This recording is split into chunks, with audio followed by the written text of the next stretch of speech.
न्यूरोसिस्टिक सार्कोसिस एक ब्रेन की ऐसी बीमारी जिसका इलाज बहुत ही मुश्किल है।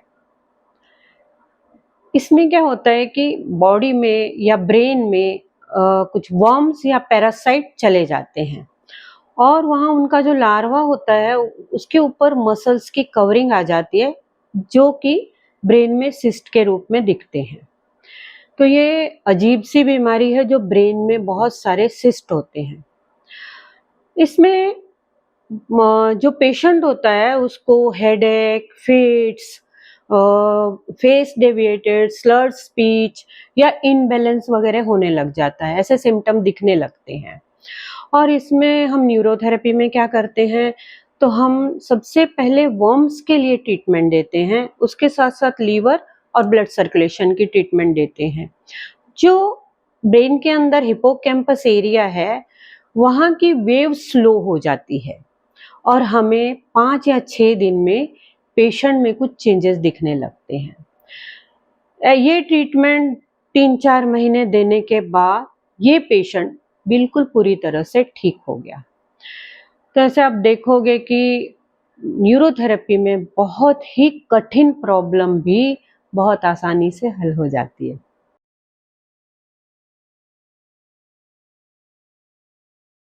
सिंपल लैंग्वेज में पहले बोलूँगी तो ब्रेन के अंदर सिस्ट थे और उस बीमारी का नाम है न्यूरोसिस्टिक सार्कोसिस। तो ब्रेन के अंदर छोटे छोटे सिस्ट आ जाते हैं और ये एक 68 ईयर के जेंट्स थे। कोविड हुआ था पहले, तो कोविड के टाइम पे उनकी फैमिली मुझे फ़ोन वगैरह करती थी। 2021 की बात है। तो उस समय उनको थोड़ी सी मतलब कोविड होने के बाद जो तकलीफ़ें थोड़ी बहुत हुई होंगी, वो उनको कुछ प्रॉब्लम हो गया था और हॉस्पिटल गए थे डॉक्टर के पास, तो पता चला शुगर लो हो गई थी। तो शुगर लो होने से शायद वो बहुत डाउन हो गए थे और उसके बाद जब पता चला कि शुगर लो हुई तो घर वालों ने थोड़ा शुगर वगैरह खिला के, मतलब 45 शुगर हो गई थी, वो खिलाने के बाद सेटल हो गए 1-2 दिन में। कुछ दिनों के बाद जब प्रॉब्लम उनको काफ़ी 2014 से था कि थोड़ा सा कभी कभी इनबैलेंस होना या थोड़ा चेहरे का टेढ़ा होना, यानी जिसको हम डेविएशन बोलते हैं, या आवाज़ का थोड़ा सा स्रल होना, ऐसे थोड़े प्रॉब्लम 2014 में हुए थे और उनका एमआरआई निकाला गया था। तो उसमें कुछ थोड़े से इन्फाक्ट वगैरह थे। उसके बाद वो ठीक था, दवाइयाँ वगैरह चल रही थी। देन 18 में फिर से एक बार एमआरआई हुआ, उसमें भी प्रॉब्लम था। और ये कोरोना के बाद कुछ 1-2 महीने बाद उनका मुझे फ़ोन आया उनकी फैमिली में से कि उनको प्रॉब्लम हो रहा है, इम्बैलेंस हो रहा है, चलने में तकलीफ़ हो रही है। पहले वो शुगर वाला प्रॉब्लम हुआ, शुगर लो हो गई थी। उसके कुछ दिनों बाद, समझो महीने बाद, प्रॉब्लम ये हुआ कि उनको इनबैलेंस होने लगा। देन चेहरा एक साइड में हो गया, डेविएशन जैसे टेढ़ा हो जाता है, और स्पीच भी स्रल्ज हो गई। तो वो बोलने में थोड़ा सा अटकने लगे। ये चीज़ें होने के बाद पहले उनको मैंने ऐसे ही, अब लॉकडाउन था, आना जाना था नहीं किसी का और हॉस्पिटल जाने से भी लोग डरते थे, तो मैंने उनको ट्रीटमेंट गॉल लीवर वगैरह सिखाई थी और वो दे रहे थे घर पे। तो ये पेशेंट थे दिल्ली में, मैं हूँ बॉम्बे में। और उसके बाद में जब ये प्रॉब्लम आया तो मैंने उनसे एमआरआई कहा देने को लिए, अब एमआरआई भेजिए। उन्होंने एमआरआई भेजा और मैंने जो वो केस देखा तो मेरे दिमाग में आया कि ये केस पहले भी मैं देख चुकी हूँ। मैंने ये 2 बार देखा है केस। एक थे कोई आर्मी ऑफिसर थे, उनको हुआ था लुधियाना में। और वो मैं जब गई थी, मैं किसी कारण से गई थी और एक थेरेपिस्ट ने मुझे अपने क्लिनिक पे बुलाया था। तो बोले कि इन पेशेंट को देख लो। तो उनको सेम प्रॉब्लम था। तो मैंने उनको कहा कि देखिए, हमारे पास कुछ ट्रीटमेंट्स हैं, आप ट्राई करो ये, और अगर रिजल्ट आए तो मुझे बताएं। लेकिन वो रिज़ल्ट का पता नहीं चला क्योंकि वो पेशेंट ने शायद ट्रीटमेंट नहीं ली। और एलोपैथी में इतना डरा दिया जाता है कि आदमी को लगता है ये ठीक नहीं होगा। उनको कहा ही जाता है कि ये हमारे पास इम्पॉसिबल चीज़ है, ठीक नहीं हो सकती है, और ब्रेन की चीज़ें तो ज़्यादातर बोल दिया जाता है कि लिमिटेशन है इसमें, ठीक है। देन दूसरे 2 केस थे दिल्ली में, वो छोटे भाई-बहन थे 2, सेम न्यूरोसिस्टिक और सार्कोसिस। एक की उम्र होगी 11 साल, एक की 15 साल। और जब मैंने उनको देखा उस समय वो बहुत लास्ट स्टेज था, मतलब उनको दिखता नहीं था, बोल नहीं पा रहे थे, इम्बैलेंस था, चल ही नहीं सकते थे उस समय। अपने छोटे मोटे काम, मतलब खाना भी उनको खिलाना पड़ता था, वो भी उनसे खाया नहीं जाता था, वॉमिटिंग हो जाती थी। तो ऐसे केस में डॉक्टरों ने तो जवाब दे दिया था। लेकिन देखने के बाद, वो बहुत साल पहले का मेरा इतना एक्सपीरियंस भी नहीं था, तो मैं उनको बहुत अच्छा कोई जवाब नहीं दे पाई। मैंने कहा ये ट्रीटमेंट है, दिल्ली में थेरेपिस्ट है, कर सकते हैं, बट कोई खास रिजल्ट नहीं था, वो डेथ हो गई दोनों की। अब ये केस मैंने देखा बाद में, फिर मैंने काफ़ी सारा इसके बारे में सोचा कि क्या हो सकता है, और मैंने उनको कह दिया कि ये भैया ठीक तो हो सकता है इसका अगर ट्रीटमेंट हो। अब ट्रीटमेंट कैसे होगा, ज़्यादातर तो फ्लाइट भी बंद थी, जाना आना मुश्किल था, क्या हो सकता है। तो जो पेशेंट मतलब जो पेशेंट के रिलेटिव, उनको न्यूरोथेरेपी पता थी, वो ट्रीटमेंट लेते थे, इसलिए उनको नॉलेज भी था थोड़ा बहुत। तो मैंने कहा आप ट्रीटमेंट दे सकते हो, बोले हाँ। तो मैंने फिर उनको लिख के ट्रीटमेंट भेजी और वीडियो बना के भेजे कि ऐसे ऐसे आपने देना है, और उन्होंने अपने पिताजी को शुरू की। जब उनके पिताजी को वो ट्रीटमेंट दी गई, या आप यकीन करो नहीं करो, 10 दिन में उनका इनबैलेंस बंद हो गया, वो चलने लगे ठीक से।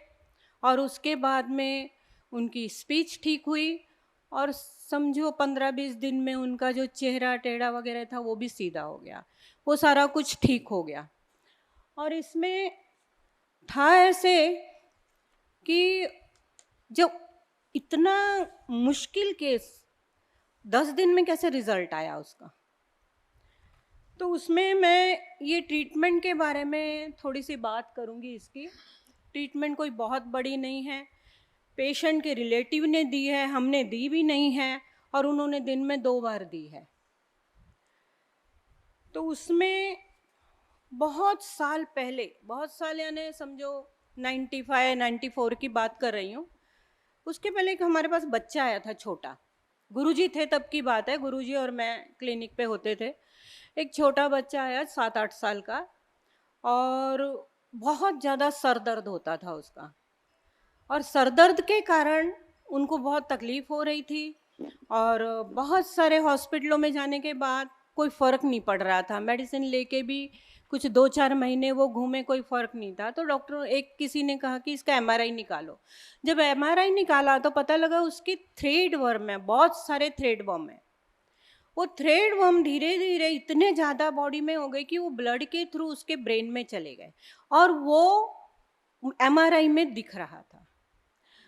तो गुरुजी ने बोल दिया कि ये तो बच्चे बिल्कुल ठीक हो जाएगा 100%, क्योंकि वर्म्स के लिए हम ट्रीटमेंट दे रहे थे। हमने उसका ट्रीटमेंट शुरू किया उस बच्चे का, और 15-20 दिन में उसका सर दर्द बंद हो गया, सर दर्द नहीं हो रहा था।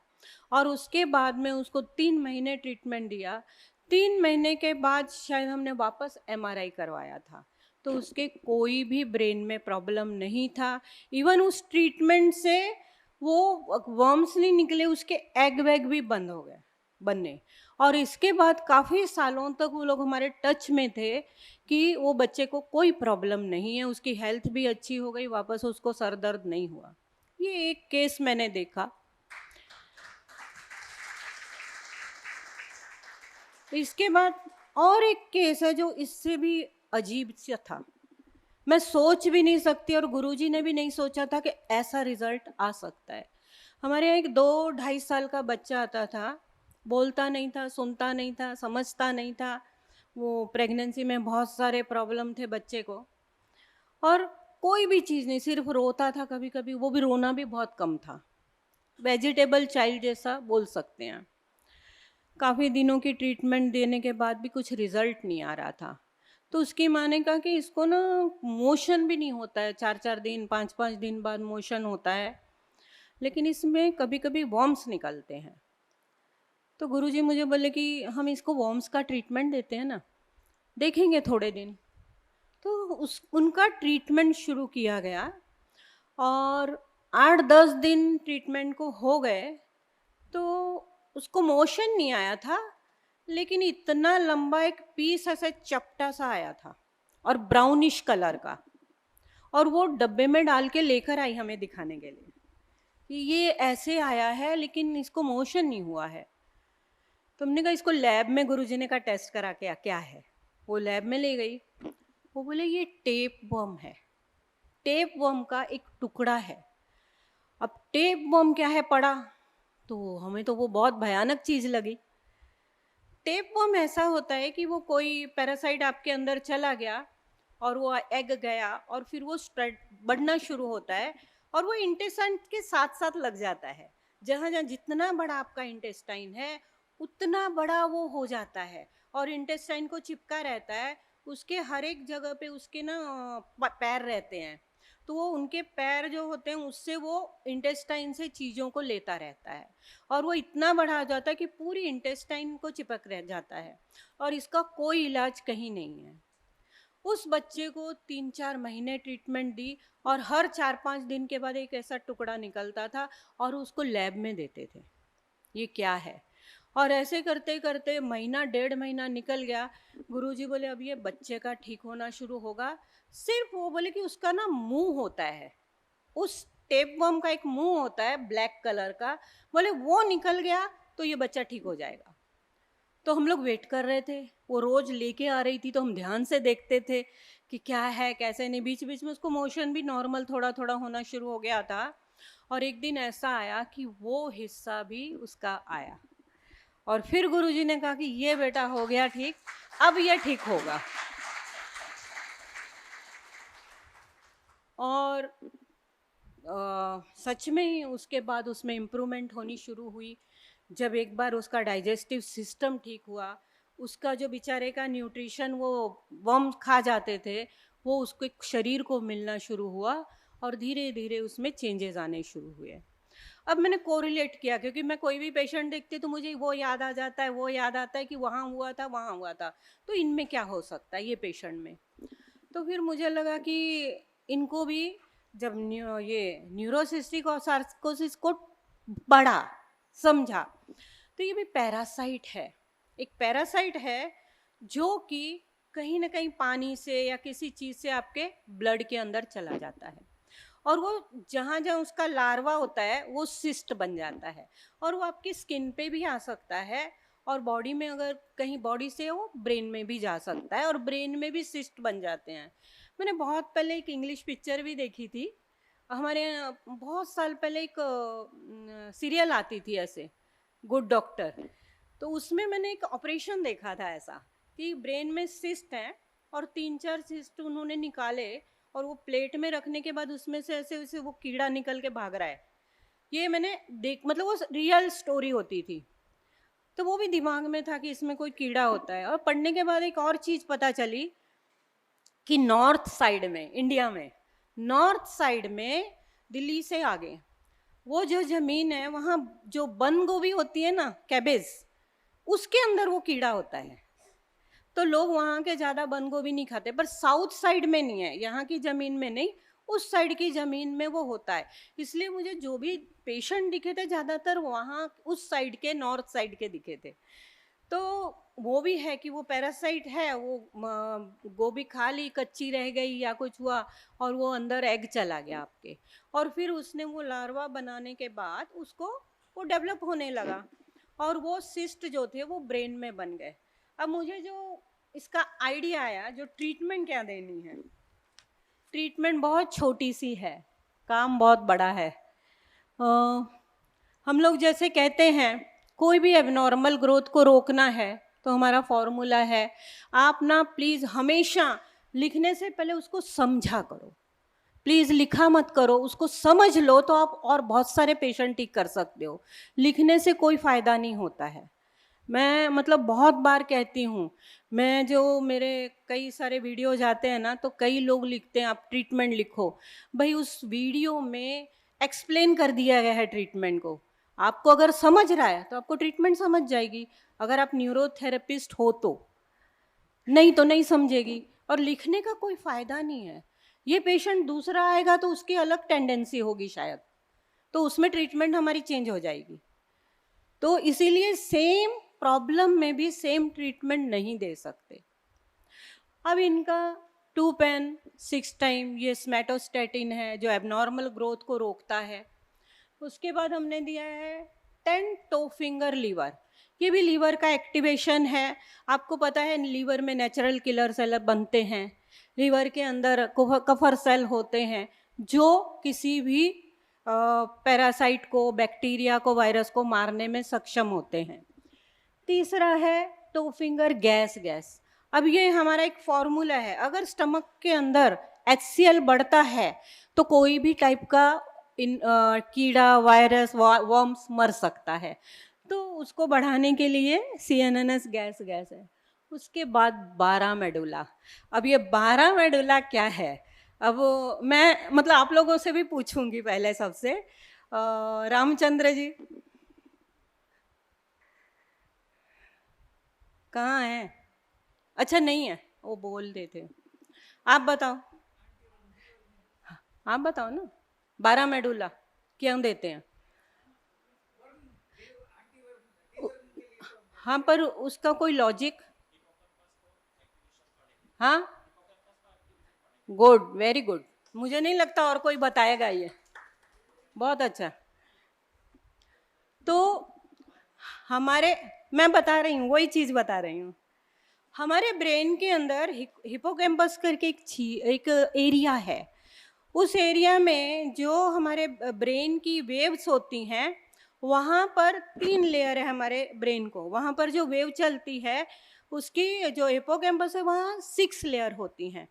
तो उसको कोई भी छोटी मोटी चीज़ अगर हिट करती है, जैसे कोई इलेक्ट्रोलाइट लो हो गए, सोडियम लो हो गया, पोटेशियम लो हो गया, कैल्शियम लो हो गया, या शुगर लो हो गई, तो वो फास्ट हो जाता है। वो जो लेयर है वो क्या बोलते हैं उसको, जो मूवमेंट है वो फास्ट हो जाती है, तो फिट आने के चांस होते हैं। तो हम ये ट्रीटमेंट देते हैं उसको स्लो डाउन करने के लिए। तो मैंने सोचा अगर हम उसको स्लो डाउन करने के लिए देते हैं तो ब्रेन के सेल भी थोड़ा सा स्लो हो सकते हैं ना, उसका जो हाइपरनेस है वो स्लो होगा। जब कोई एबनॉर्मल ग्रोथ होती है वहाँ सेल मोस्टली हाइपर हो जाते हैं, तो उसको स्लो डाउन करने के लिए 12 मेडुला 3 बार दिया जाता था। तो उसके बाद में ये जो एच एरो, बैक एरो और ये है, मैंने पूरा ऑक्सीजन फॉर्मूला, पेशेंट को शायद नहीं आएगा, तो ये शॉर्ट में कि जिससे बॉडी में ऑक्सीजन बढ़े। आपको पता है जहाँ ऑक्सीजन बढ़ेगी वहाँ पर एबनॉर्मेलिटी कम होगी, चाहे वो कैंसर ही क्यों ना हो। तो ये ऑक्सीजन बढ़ाने के लिए, मतलब ये प्योर लॉजिकली ट्रीटमेंट दी गई थी, और उसका रिजल्ट सिर्फ 10 दिन में आया। और 10 दिन के बाद 3 महीने उन्होंने ट्रीटमेंट दी, उनके बेटे ने खुद दी, हर 8 दिन में वो मुझे फीडबैक देते थे। और उसके बाद वो 2021 की बात है, आज 2024, वो बिल्कुल ठीक हैं। जो चल नहीं सकते थे आज 5 से 7 किलोमीटर रोज चलते हैं। हर टाइप की उनकी जो फिजिकल कंडीशन होनी चाहिए बिल्कुल ठीक है, और आज वो लोग बहुत, उनकी फैमिली बहुत खुश है। नमस्कार, मैं विकास शर्मा। 2014 में मेरे फादर को पैरालाइज का अटैक पड़ा, जिसमें उनके ब्रेन में क्लॉटिंग आ गई थी, और उससे वो बहुत परेशान थे। इधर शुगर, बीपी, और एक समस्या ये, मैंने कई डॉक्टरों को दिखाया, कई स्पेशलिस्ट को दिखाया, प्राइवेट, गवर्नमेंट, सब जगह, और सबका एक ही कहना था कि दवाइयां चलेंगी और लॉन्ग चलेंगी।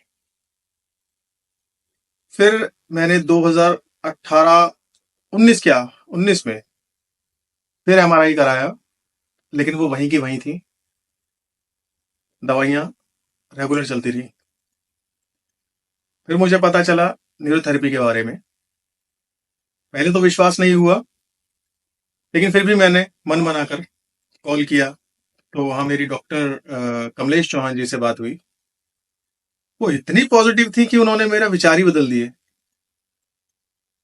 उन्होंने कहा थेरेपी कराओ, बिना दवाइयों के हम थेरेपी करते हैं, दवाई कोई नहीं जाती है, हम शरीर से ही दवाइयां बनाते हैं। ये एक नई चीज थी मेरे लिए। पापा की थेरेपी चालू हुई और 2021 में मैंने फिर एमआरआई कराई और डॉक्टर को दिखाया तो डॉक्टर भी ताज्जुब में थे कि वो सब घुल चुके थे। और 2021 से लेके अब तक पापा बिल्कुल ठीक है, अपनी मस्त जिंदगी जीते हैं। तो मैं बहुत बहुत धन्यवाद देना चाहता हूँ डॉक्टर को, डॉक्टर कमलेश चौहान, आपका बहुत बहुत धन्यवाद।